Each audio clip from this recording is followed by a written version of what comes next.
All right, fashion dolls. So my next special guest is a father, philanthropist, relationship coach, and life expert. And more importantly, he is the author. His newest book, Black Man Enough, is out right now. So definitely go and check that out. Let's get this started. All right. Are we ready? We are ready. So I'm going to share this to my BCC group as we wait on our special guest to get here.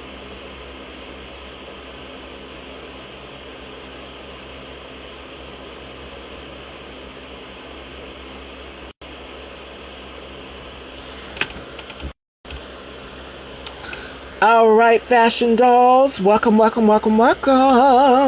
Okay, so I'm going to say it again. I'm going to reintroduce him again. My next special guest is a father, a husband, life and relationship coach, and expert. And more importantly, he's an author, an executive chef, and restaurateur. Ladies and gentlemen, G Smalls.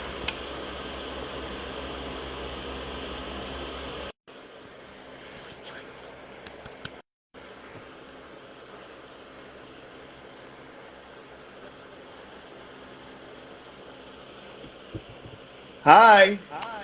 Good afternoon. Good afternoon. It is such an honor and a pleasure to have you here. Thank you for having Such me a here. It's pleasure an to honor meet to you. be here. I appreciate the invitation.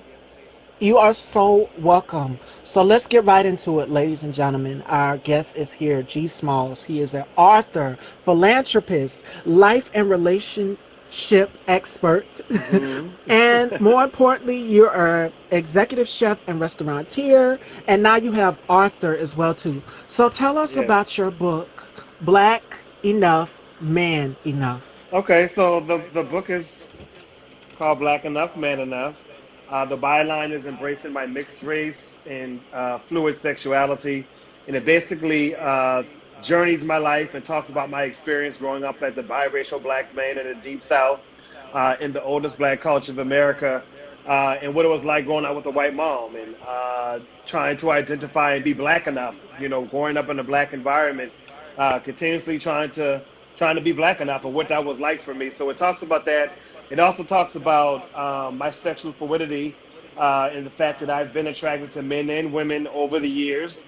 And it journeys through me accepting myself as a sexually fluid man. So I talk about all my relationships with my females as well as with males, my husband and my ex-wife. I talk about fatherhood. It really is just a journey to self-worth, self-love, and just knowing that I'm enough just the way that I am.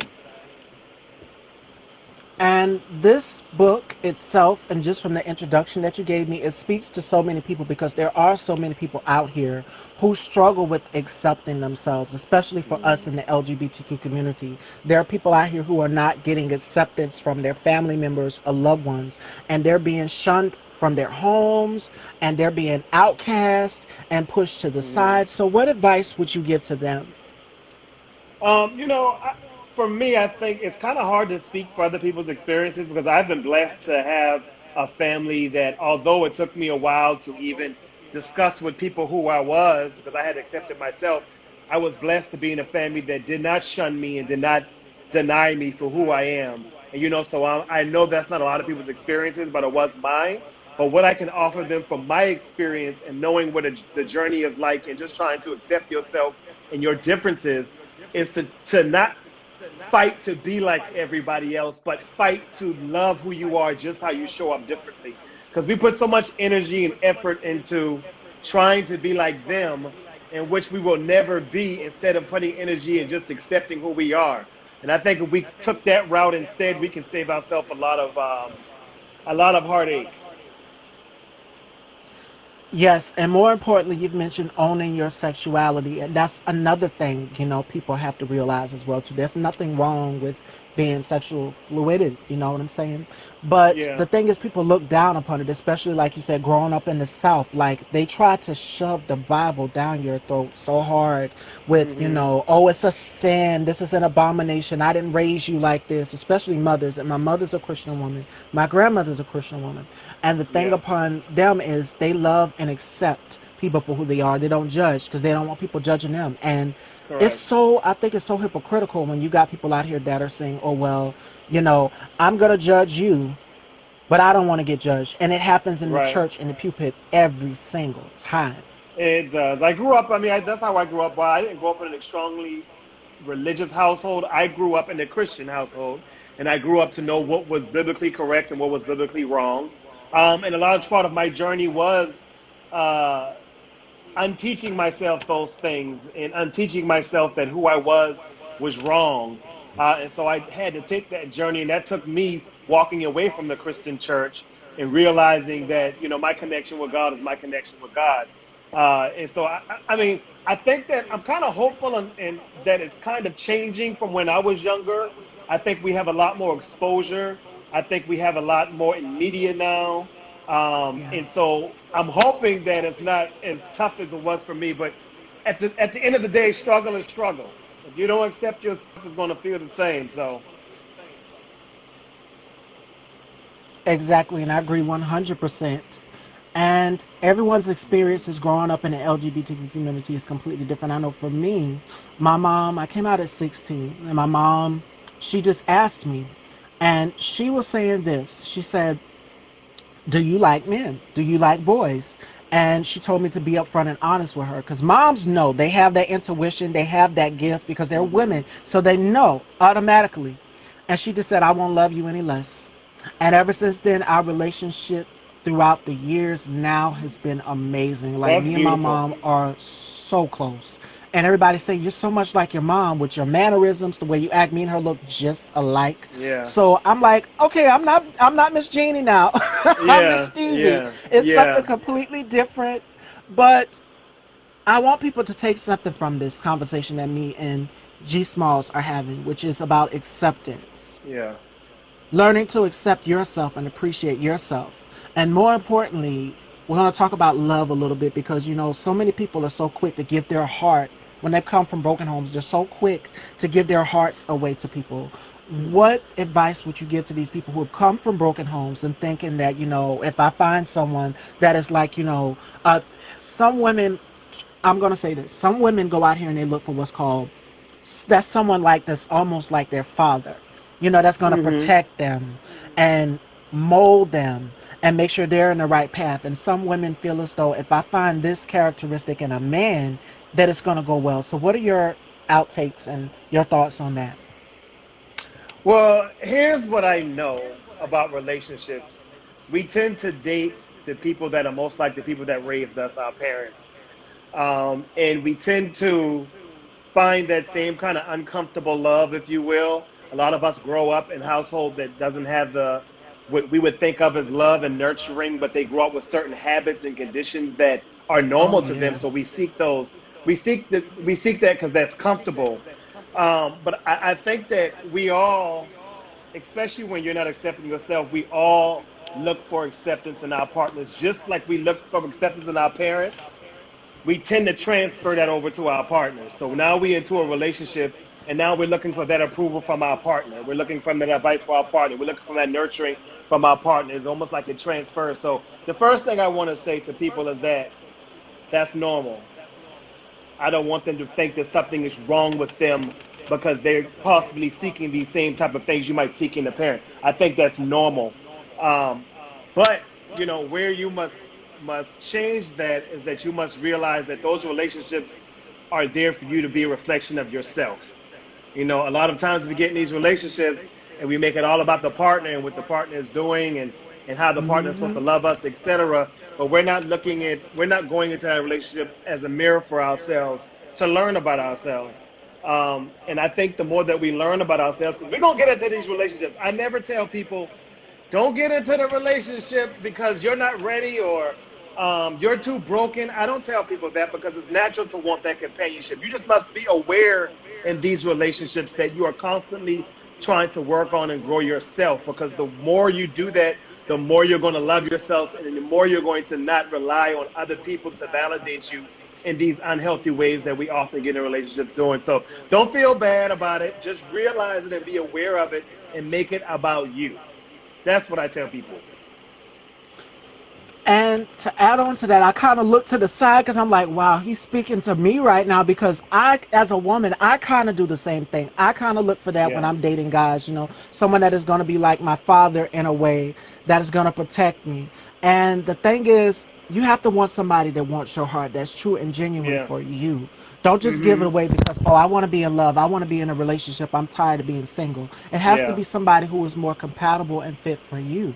Yeah. So, how do you feel about compatibility? How do you feel it should work on both ways of the spectrum? Well, I think to me it's less about compatibility and more about chemistry. I feel Yes. like you can you can compromise things to make things compatible, if you will, but chemistry is something you can't fake with a person. Chemistry is something that you share, and that's kind of like foundational of the chemistry we have together. Now, the compatibility when people say equally yoked, or you must, both of us went to college. I went to college, so you got to go to college. So I'm a professional corporate person. You got to be, I'm bringing this to the table, so you got to bring this to the table. I feel like if you have that chemistry, that's going to create a great foundation. It's going to create the love, and I feel like together you can dream up shit together to be compatible. You know what I mean? Like the chemistry is what's gonna carry you through. Yes. And this is such a great conversation. I see so many people. I Am Just B is here. Definitely go and check out their platform. We have Sherrod from G Status ATL Hustle. And you were also on one of the What's up, nephew? franchises. That's my nephew. Chasing Atlanta. You on Chasing Atlanta. That's where we've seen you and we've grown to know you because you tried to Yeah. bring these black men together and unity. You had a conversation with them. And in a way, I said, okay, when I first seen you, I was like, okay, he is like the Yala Van Zant for our community with him trying to work together and bring people together. Yeah. So let's talk about it in the LGBTQ community because we see there's such a divide on these platforms when everybody's going at each other's throat. It's like a dog eat dog type industry. Like everybody's in the same thing. Everybody's doing I the hate same it. thing. Everybody's doing either music or fashion. Why do you think that the LGBTQ community is so divided? Everybody's in conflict all the time. Um. Well, so go back to what you just said about that's the one thing I love about social media is that you can be whoever the hell you want to be and you can live out any dream without having somebody tell you no or yes. So do your fashion, do your music, do your acting, do whatever you want because the platform is there. And all it takes is you to say yes. Now, as far as the conflict in the LGBTQ community, first, I don't think that we're so special. Everybody has that conflict. When you're dealing with people, that's what you're going to have. I feel like, and conflict is necessary. Contrast is necessary. We're not going to always get along, but it's about how you handle conflict is the issue. And I feel like a lot of us come from hurt places, whether that be straight, black, LGBT, whatever the case may be. We come from hurt places, and hurt people hurt people. So if we have conflict, then I'm going to try to hurt you before you hurt me because I'm already hurt anyway, right? And Right. so I, I feel like because we have those intersections of being black, because black people have a lot of trauma that comes along with just being black from years and years of oppression. And the fact that you add on the layer that now we're LGBT as well, um, adds on another layer of us going through our lives not being unaccepted, not validated. And so a lot of us are still walking around as adults not feeling accepted and validated because we keep looking for it on the outside and not on the inside. And so I feel like that causes a lot of triggers.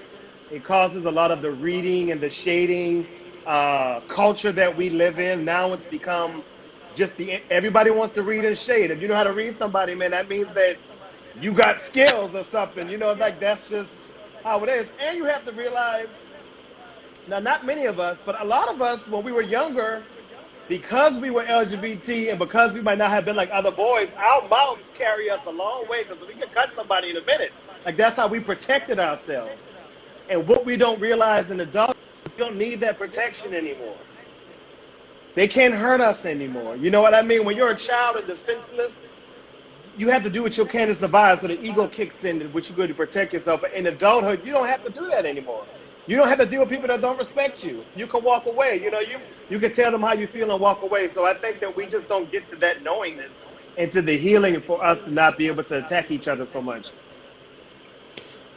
I agree 100%, and it doesn't necessarily have to revolt in violence. There's Yeah, so many ways that you can do it, especially on social media. Like me, I just block and move on. I've yeah, gotten to the point where before it was worse, and I was maybe like 18, 19, my clapback game would be strong. I would be ready yeah, to read somebody down. yeah. And I'm a Scorpio, for those of you who don't know. Y'all know how Scorpios No, are. y'all can cut. Yes. And right now, me with my platform and as I'm growing, I say, you know what, it's not worth it. I'm just gonna block. I've had to do that. Some trolls, I don't really have trolls in my comments, but every now and again. But I just block and I move on. But But you know other what you than have to that, also realize that would be my advice to people on social media. if somebody is saying something to you, trolling you, reading you, shading you, and it bothers you, it's really just a trigger. I mean, nothing nobody can say cannot hurt you what doesn't already hurt inside already. So while you don't have to engage in the bickerness and the going back and forth, you should ask yourself, why is it bothering me? Why is it triggering me? Why does it hurt me so much that I have to yell at them or hit them? Because that's even more of a weakness that I ask. You're taking me out of my control so much that I got to lay my hands on you. So I feel like you should be Right. questioning yourself on why am I letting someone control my emotions like that? There's something in there that's hurting that needs to be healed. And I guarantee if you heal it, when that comes back on around, just like you see things when you were 20 that used to bother you. Now, I'm secure with myself and that part of myself. That don't bother me no more. So say it if you want to. So I mean, that's how you should try to look at those situations. Always take it for an opportunity to learn about yourself and grow from it. Yes, because now I'm 27. Like when I was 18 or 19, that stuff would sort of just get to me. It would get under my skin. But now I've gotten to a point where I'm just like, it is what it is. And stress makes you Girl, age. wait till you turn So 30. Wait till you turn get in your 40s like me.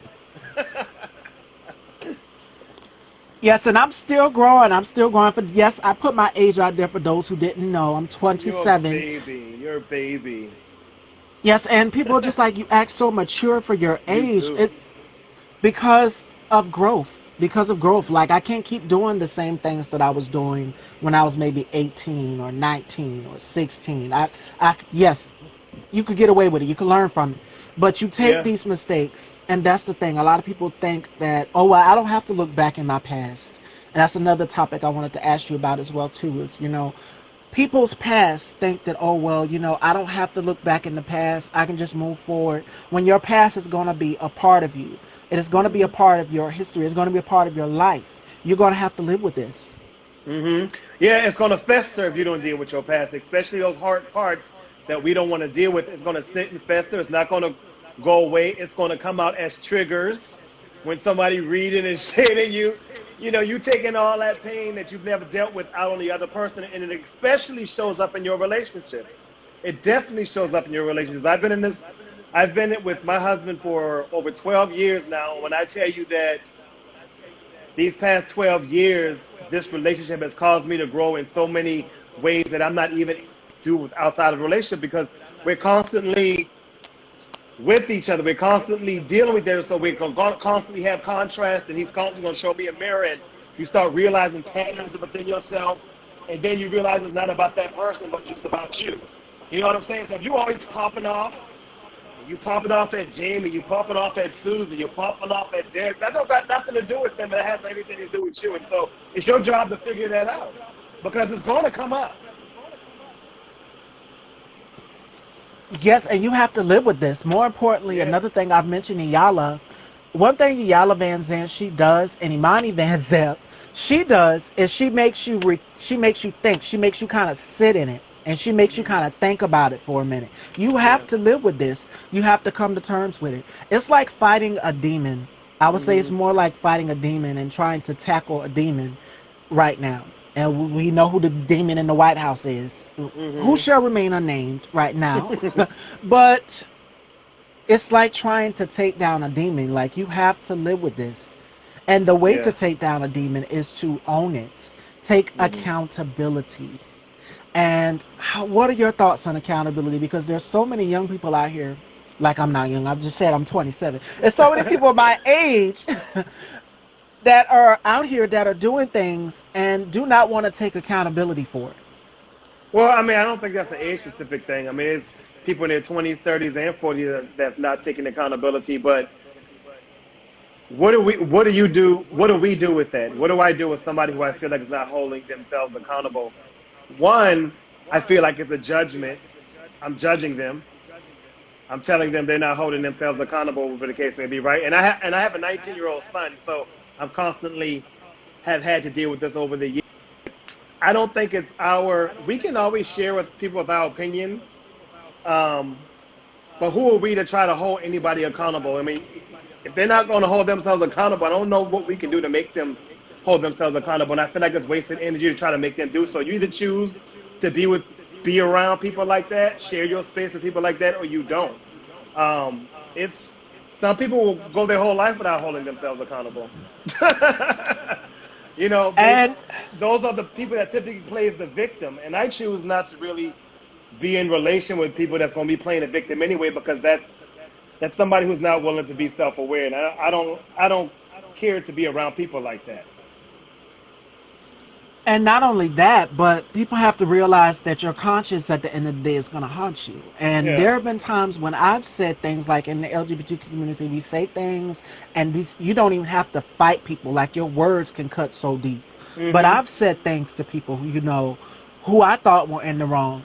And I woke up one night all of a sudden and I look in the mirror and it's like your conscience is standing right here on your left or your right shoulder saying, why did you do this? You need to go and Hmm. fix it. You need to go and make it right. Because I'm telling you, that guilt will eat away at you so bad, something fierce. Some And it people, will, not everybody deal with that. I'm telling you, not yeah. everybody built the same. Like, I'm a type of person that's always in my conscience, and I can deal with guilt to a detriment sometimes. I can feel guilty about stuff that I've already apologized for or moved on from, but just the thought of it makes me feel guilty again, which is not always good. It's healthy in a way because it keeps you accountable. Hopefully, it drives you to hope be accountable and, wrong any rights. I mean, rights any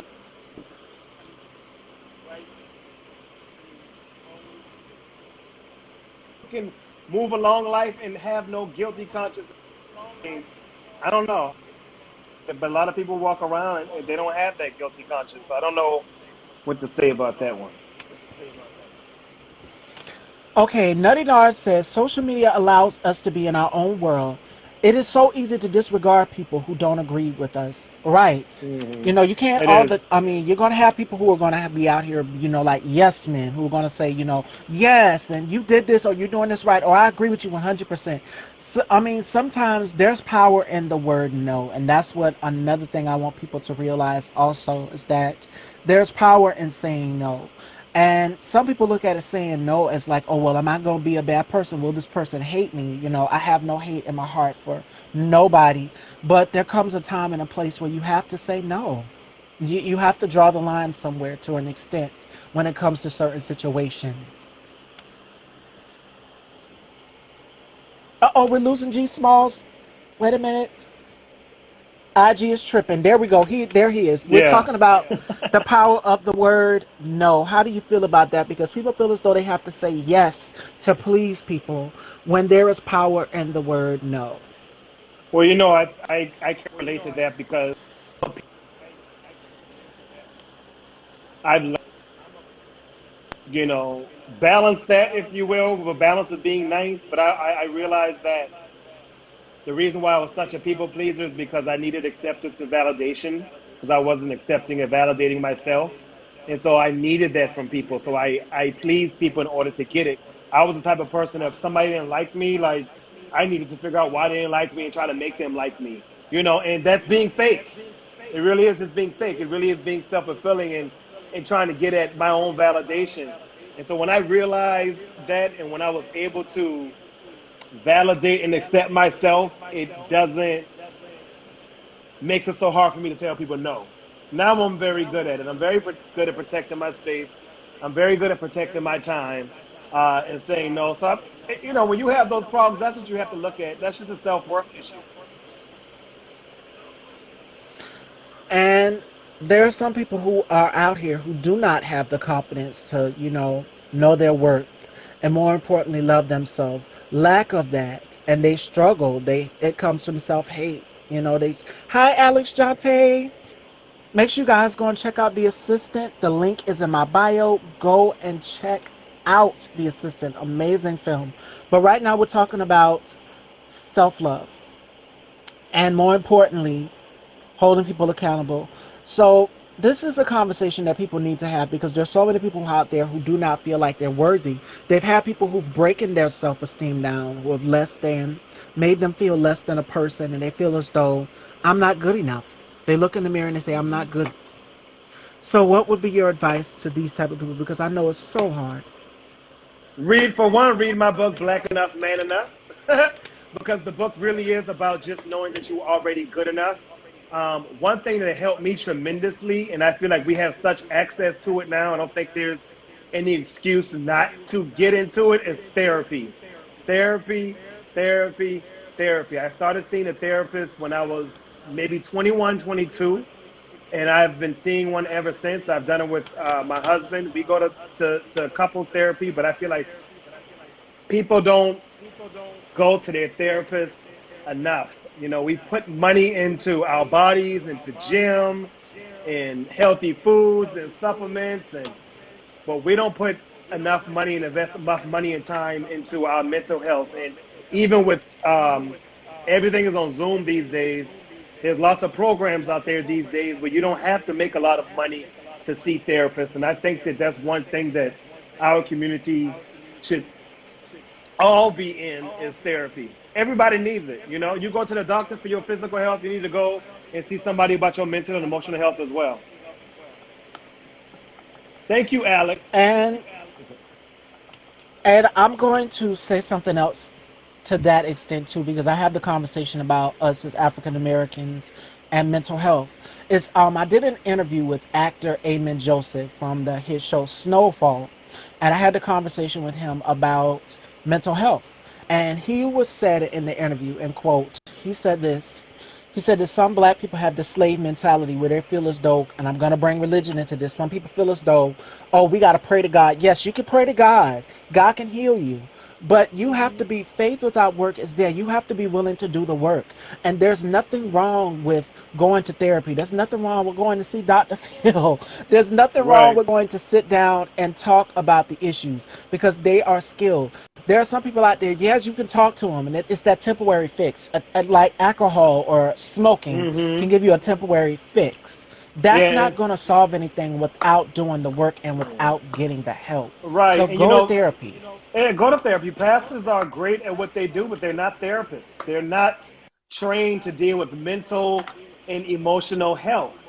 And it's just as God has inspired that pastor to go in the pulpit, that God has inspired that therapist to go to school to help you with your mental health. You know, God inspires us all to share our gifts. God speaks through us and uses us. So talking to that therapist is serving a God. You know what I'm saying? So, I mean, people need to get out of it again, like you said, that slave mentality, because it wasn't built for us. Yes, some people literally think that they can just, oh, well, you know, I'm going to go talk to God. I'm going to talk to God about it. I'm going to go talk to God, and then it's just, and I'm going to drink some water, and I'm going to pray, and then it's going to be okay. It's not going to work like that. You have to be, yes, you pray, you read your Bible, you talk to God, but also go to therapy as well, too. Yeah. Like, I go to therapy. This election, this stuff that this president, this particular orange comment is doing to our democracy is crazy, and it shot up my anxiety at an all-time high. So believe me, I have my moments. I had to go see a therapist for this particular issue, because turning on the news each and every single day, and as a journalist having to report this information to people, debunk so many lies that has been told to the American people, it's difficult and it's stressful at the end of the day, and it can take a toll. And I know people wondering, why haven't she been live like this a couple days? You know, I had to take a break. I literally had to take a break and unplug, and there's nothing wrong with unplugging from social media for a while, because just like, you know, you have to give yourself a break, because it becomes overwhelming. And what advice would you give to people who, you know, struggle with anxiety, who struggle with depression, who are stressed out about everything that is going on with this particular administration? Well, I would say aside from therapy, I would say you don't have to watch it. Just don't watch it. What is watching it serving you? Even during the election, I don't think there's anything wrong with checking in here and there, but you don't Right. have to let them pull you in to that energy of just being so wrapped up in what they're saying. You know, one minute they showing you a new blue state, and the next minute and all of this is causing you anxiety. You don't have to be plugged into that stuff. I would also say it's important to sit quiet, just be by yourself in a quiet space. I'm not going to say meditate, but meditating is great, but meditating is not always easy for people to do. But just sit quiet and be still. Try to quiet Or your get you a mind. diary. I Get have a you a diary, diary. so Yeah, write, listen to music. Um, I mean, just try to sit quiet. I mean, I deal with anxiety a lot. I deal with social anxiety a lot as well. But I just try to remain quiet and I try to affirm myself a lot because I feel like a lot of times anxiety is really just being scared, right? It's a sense of insecurity. So I think constantly affirming and telling myself that everything is well, everything is good, I'm going to be okay helps with my anxiety as well. and not only that, but reassurance. And the fear Hmm. comes from everything that has been happening in the news with this particular administration. So many things going on, and people are just seeing it like, okay, we kind of don't believe, but then we do want to believe, and then we don't want to believe. So it's just like in between, and it's hard to take your eyes off of the news because it's something new with this administration coming out each and every day. So for me, I try to shift the narrative, and that's what some people have to do as well too. Is shift the narrative, change your focus because I just kind of stopped watching news. I mean, I'll go back Yeah. and I'll check every now and again for updates. But what brings me sanity and peace and clarity? Because, like I said, stress can kill you and it can wear you out. And I think it Hmm. was Jennifer Lewis that said it in an interview about stress. You know, some people drink themselves to death, smoke themselves to death, and they don't want to go back and face reality. You have to be willing to go back and face reality at the end of the day. These are temporary fixes, yes. But for people out there who are looking for a temporary escape, what I would do is I like to read. I read a lot of Essence magazine. They keep me informed on Hmm. everything that's going on. I have a bunch of issues. So what I do is I go back and I love looking at fashion and decor magazines. So that brings me sanity. That brings me peace. On the other side Yeah. of my room here, I have my candles, my scented candles. That brings me peace. Bubble baths bring me peace. Like Hmm. watching other things bring me peace. Like gardening can even be an outlet for you. Exercise can be an Yeah. outlet for you. There's so many things that you can do to shift the narrative off of this foolishness that this particular president has Yeah. caused. Yeah. And it's, I mean, it's almost, it's, he's been elected out of office. I mean, he's out of there. So those, you can kind of relieve some of that now. You can at least be able to have a Whew. sigh of relief. And I do feel like America has had a sigh of relief knowing Yes. that he's about to be out of office. So I think it's important to celebrate the accomplishments and realize the goodness of it and not so much focuses on the turmoil because there is a good side of everything. There's goodness happening in the world. So you can focus on the goodness and not so much about being consumed with the administration. And speaking of calming spirit, Chris June, I had an interview with Chris June, and when I I tell you love I Chris was June. stressed out, yes, I did an interview with him, and I was kind of, to be honest, I'm gonna put it out here while he's here. I was stressed out before the interview because this was way before the election, and I was just like, how am I gonna get through this? I was almost on the verge of a breakdown. And I Hmm. remember I was in there putting on my makeup and getting ready and getting prepped to go on the air with him. And I said, okay, you got to pull it together. So that's the power of being a black woman. Black women, even in the midst of chaos, we pull ourselves together through whatever it is. And I said, okay, let me fix this. I didn't want to be on there, come up here crying and stuff. And he see me crying, and I'm doing this interview with him, and I'm breaking down. He's just like, Lord, she's emotional. So we pull it together, and for me, I feel Yeah. as though a smile can mask the pain, but I've learned to live and laugh at everything that this particular administration does because Yeah. it's not going to do me any justice to keep getting stressed out and annoyed over and over again. And sometimes it's just like a child, and we're going to get to the babies in a minute because you said you are a father and you are a Hmm. father. So even for them, you kind of have to ignore them at a certain period of time. You have to, for parents out there, y'all understand, you have to ignore them. And they keep aggravating you, kind of keep ignoring you for a little bit. You have to ignore them. But I've come to a place where I can learn to just ignore anything outrageous that he comes out with. And I've Yeah, just tuned it out. You have to tune it out. It's like when someone yeah, is trying to antagonize you to get you to go there, you kind yeah, of tune it out. Take yeah. everything I they mean, say with a grain of salt. I stopped taking him serious a long time ago, and he really doesn't bother me at all. I mean, it's at the end of the day, I'm a very strong believer in creating our own reality, creating our own joy, creating our own life. So regardless of if he is in office or not, I know ultimately I'm responsible for my experiences. So I hold on to that and know that, from in the grand scheme of things, he does control a lot and create a lot, but at the end of the day, it is about what I'm creating for myself. So I think that offers me some relief as well. And now I can breathe. I Yeah. feel free. I can breathe. And Yeah. we've mentioned the babies, fatherhood. What has Mhm. fatherhood, the journey for fatherhood, been like for you? Um, it's probably the most fulfilling experience that I've had throughout my 43 years of life. It's a relationship that keeps on giving. It has evolved so much over the years. Um, it's taught me a lot about myself. Uh, I don't know. It's like to be able to see someone that you have had a hand in raising, especially since he's 19 years old now and he's a young man and he's a great guy. It just gives me a lot of gratitude that I was chosen to be his father and I was chosen to, be a father in his experience. It amazing but challenging. So let's not forget about that part. There's been plenty of challenging times. It's lots of times you have to put yourself aside on what you want to do for your child or for the betterment of your child.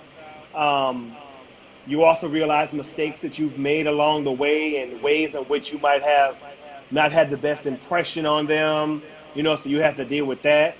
You also have to realize that your child is going to hurt you.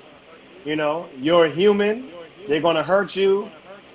It's okay to be hurt by children. That's what happens in relationships. I mean, so it's a whole lot that goes into parenthood that I don't think people really realize. They think they just have this little mini me that's going to just love them and be there for them. And no, they're their own little humans. You do not control them at all. They control themselves. And all you can do is kind of like hold their hand along the way. And speaking of holding on, we've got Sky from Chasing Atlanta. Oh my What's God, I up, love his Sky? energy. He was on there when you did It was. I the keep in group touch with a session with lot the of those fellas. guys. Yes, I keep in touch with about three or four of them that episode.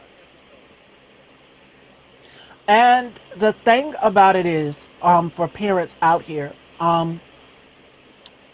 you have to encourage your children. With this pandemic still going on, education is still key and it's still important. So my next question to you is, if your son, he said he's 19 now, if he walks up to you and he says, Dad, I want to become an author, what can I do?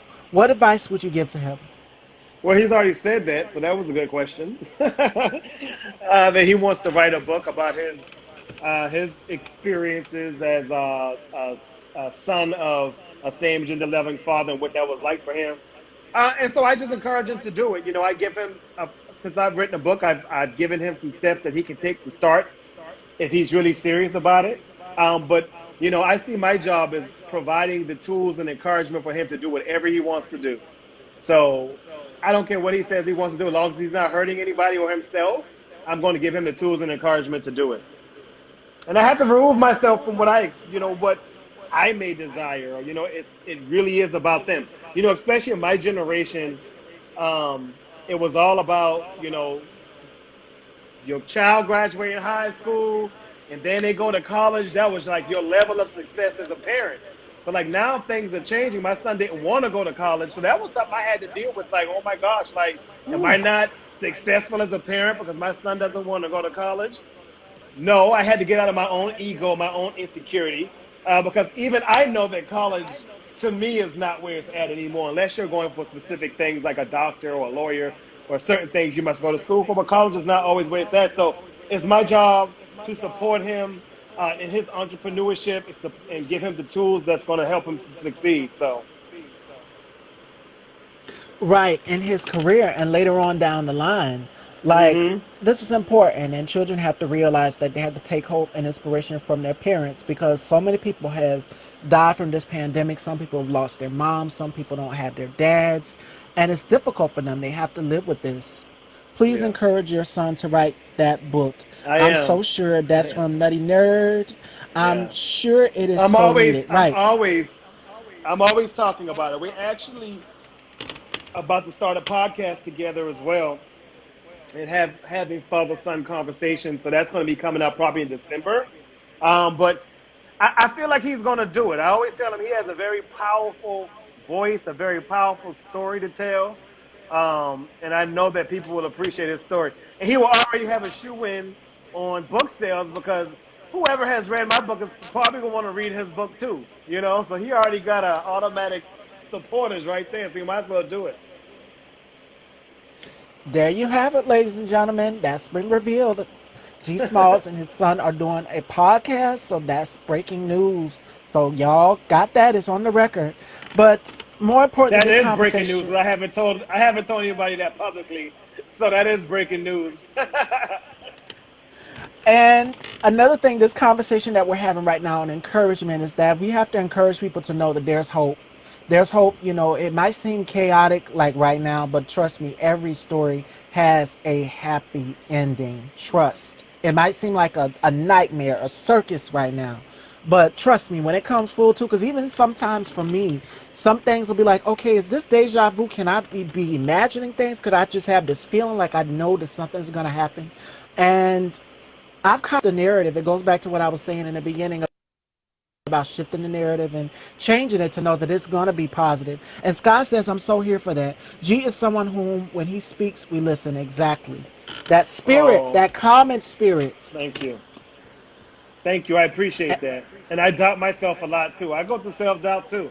I would be actually probably doing so much more if I still didn't doubt myself because I still have those moments where I had to continuously affirm myself and reassure myself because, while I may have gotten over a lot of childhood trauma or whatever the case may be, it's still in me. So you have to constantly be aware of sometimes that hole you dig in yourself because we can be so hard on ourselves sometimes. Yes. And people, it's just like I've made an analogy to taking a test because what happens when we take a test when we were going to school? We would bubble in the first answer and then we would go back and we would change it. The first answer you had was right.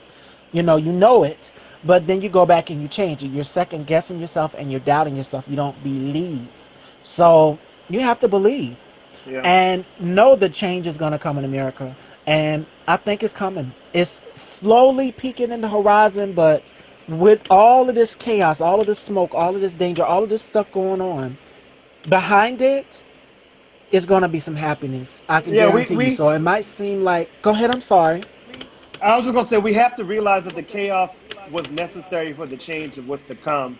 I know we all hate Yes. Trump being in office, but I tell people at the time of Trump was not in office and did not was not in office for the past 4 years, we would not be having the change that's coming and that's been happening right now. I believe that with all of my heart that we will still all very well be unconscious and sleeping like we've been doing for years and years and years.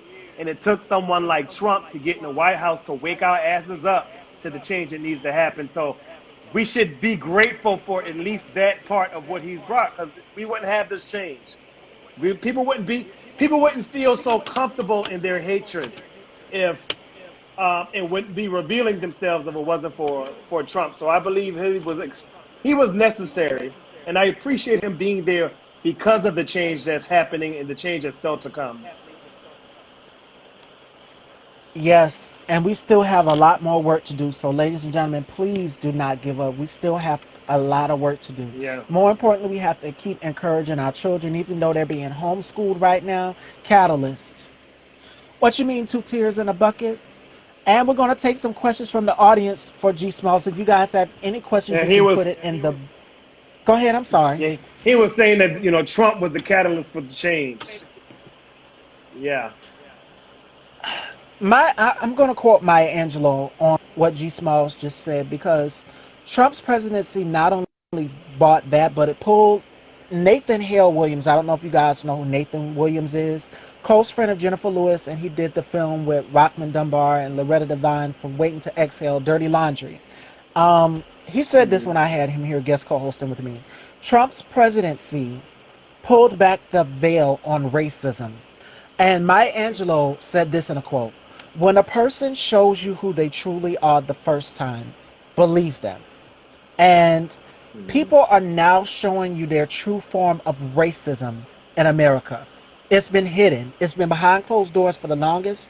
But with Trump being president, it has now brought it to life. And now you can truly see it. It's bold in your face. Yep. That's true. So I had to quote Maya Angelou on that, because she basically said exactly what I'm thinking right now. And that is, the truth will be revealed. When people show you who they are the first time, believe them. And he showed us who he was when he stood up there and he told people to inject themselves with bleach. He showed us who he was when he said in Charlottesville, there's very fine people on both sides, very fine people.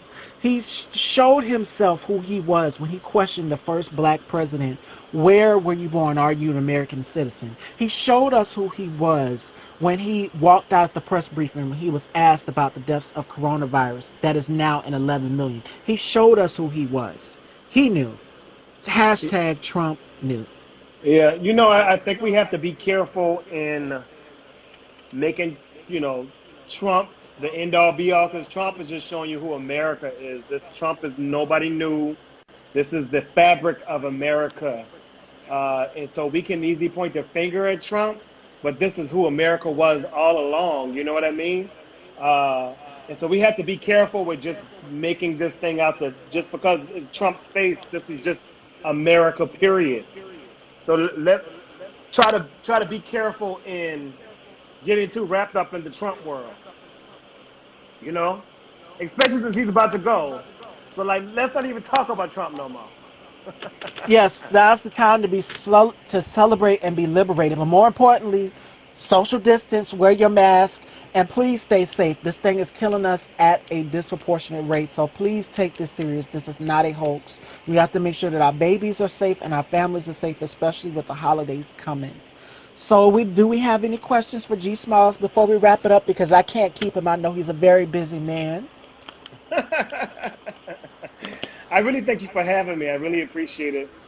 I know it's been a long time coming, and we've been trying to connect. So I'm glad we were finally able to talk face to face. Yes, and it was such a pleasure meeting you. Like, you are well known and well loved, and I love you too, because you're so inspirational.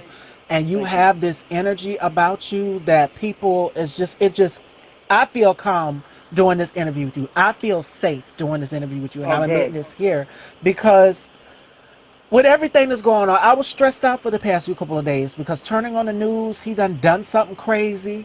You're paying attention to it. They say see and don't see. And my mama, she always used to tell me that since I was a baby, 8 years old. She would say see and don't see. You see bad news, but you kind of shift your focus off of it, but you still have to face reality at the end of the day. Love this show. I love you too. Now's the time. Make sure you guys go and follow them on Way O Radio, and also check out the Black Hammer organization. So amazing for colonized people to be joining that revolution. Get so much political education. But this was an amazing interview, and I had such a great time. Me too. Thank you so much. You are so welcome. Ladies and gentlemen, G Smalls, please go and check out his book, Black Enough, Man Enough, out right now. Please go and check it out. Thank y'all for joining. Please go and get it. It was such a pleasure having you. Thank you all so much. You guys have a blessed rest of your evening. I love you all. Please stay safe. Y'all be safe. The holidays is coming. Thanksgiving. No large crowds. Social distance, please. And wear a mask. And take care. Till next time. Bye-bye. Bye.